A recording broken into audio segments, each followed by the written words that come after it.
नमस्ते दोस्तों, जय आयुर्वेद। वैद्य जयश्री आयुर्वेदा में आप सभी का स्वागत है। 365 दिन संहिता वाचन के संकल्प में आज हमारा 5वां दिन है।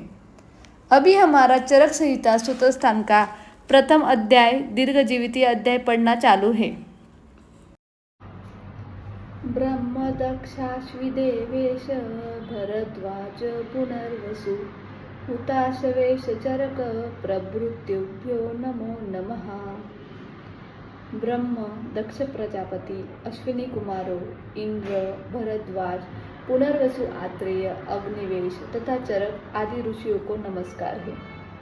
अभी हमारा चरक संहिता सूत्रस्थान का प्रथम अध्याय दीर्घजीवितीय अध्याय ही पढ़ना चालू है, क्योंकि मैं जो चरक संहिता पढ़ रही हूँ वो चक्रपाणि दत्त जी की आयुर्वेद दीपिका नामक टीका की हिंदी अनुवादित संहिता है, जिसमें चक्रपाणि जी ने हर एक सूत्र पर विस्तृत टीका की है। और यह संहिता हिंदी भाषा में है, जो मेरे जैसे मराठी वाचक के लिए थोड़ी समझने में कठिन है, परंतु 2-3 बार पढ़ने के बाद समझना आसान हो जाता है।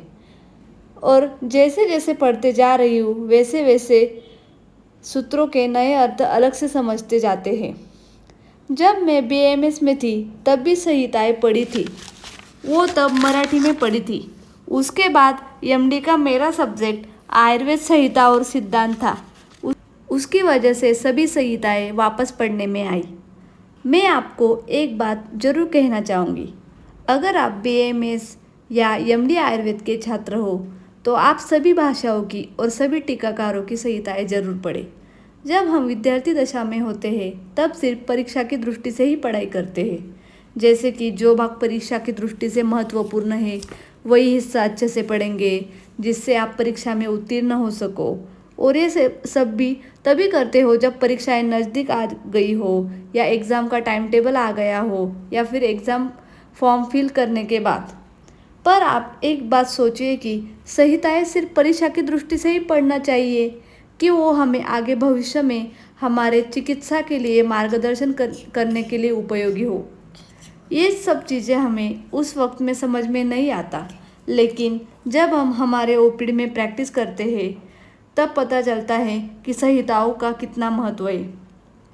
आपको ये तो पता ही होगा कि कोई भी चीज़ अगर करनी हो तो उसका बेस पक्का होना चाहिए। एक उदाहरण देती हूँ, अगर हम मकान बनवाते हैं तो हम उसका बेस यानी पाया सबसे मजबूत बनाते हैं, क्योंकि अगर हमारा बेस पक्का होगा, मजबूत होगा तो वो मकान अच्छे